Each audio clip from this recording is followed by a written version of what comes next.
Hello les amis, comment ça va? C'est Katrina de retour. Tchou. Ça, quoi ça?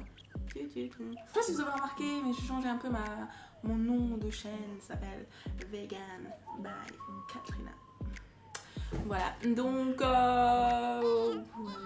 Aujourd'hui, je voulais vous présenter une recette coréenne que je kiffe. En ce moment, je suis très recette coréenne en fait, donc ça va être un peu compliqué parce que c'est pas des ingrédients qu'on peut trouver genre au Carrefour, au Champ ou je sais pas quoi.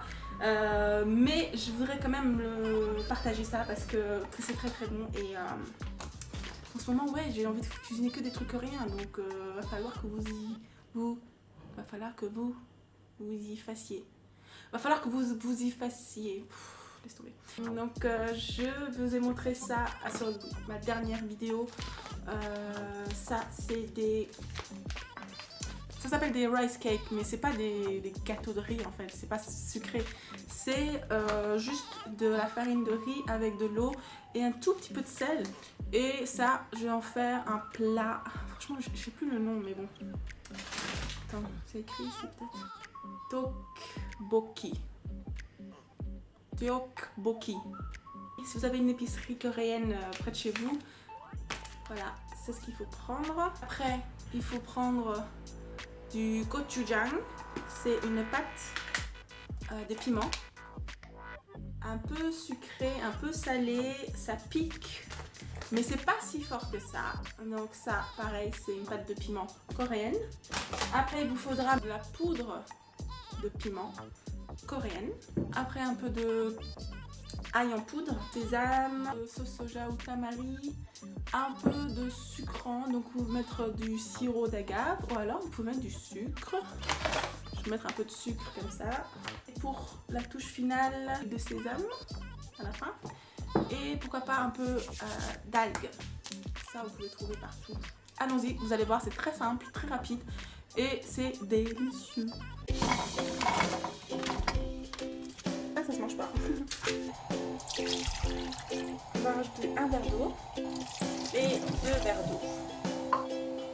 On va mettre à peu près une cuillère à soupe.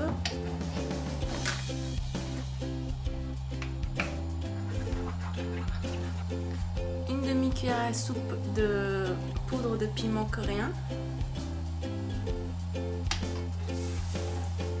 De l'ail comme bien vous voulez.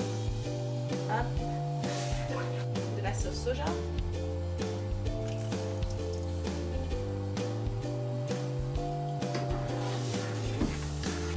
Du sucre.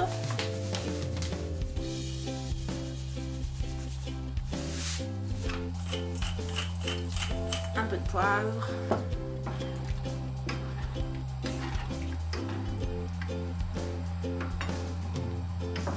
On goûte.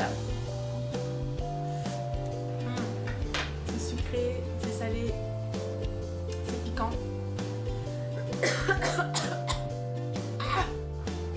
On porte à ébullition, on laisse cuire et la sauce va épaissir au bout de quelques minutes. Et voilà, au bout de 5 minutes à peu près, la sauce a épaissi. Vous pouvez baisser le feu et je les ai coupés en fait en deux comme ça avec la cuillère. Si vous arrivez à les couper en deux, c'est que c'est bon.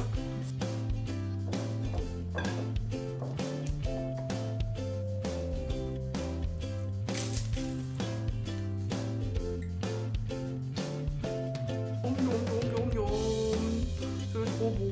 Oh.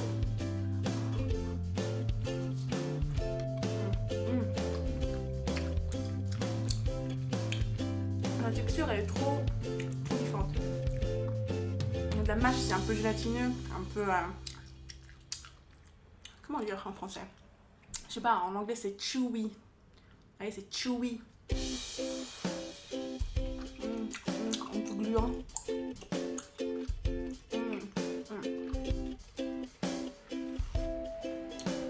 La sauce est sucrée, salée, épicée.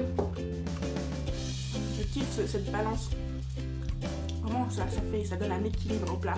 Et un équilibre et de la force. Et du caractère, tu vois. Donc si vous faites cette recette, taguez-moi sur Instagram. Et je vous dis à très vite pour une nouvelle recette sur ma chaîne.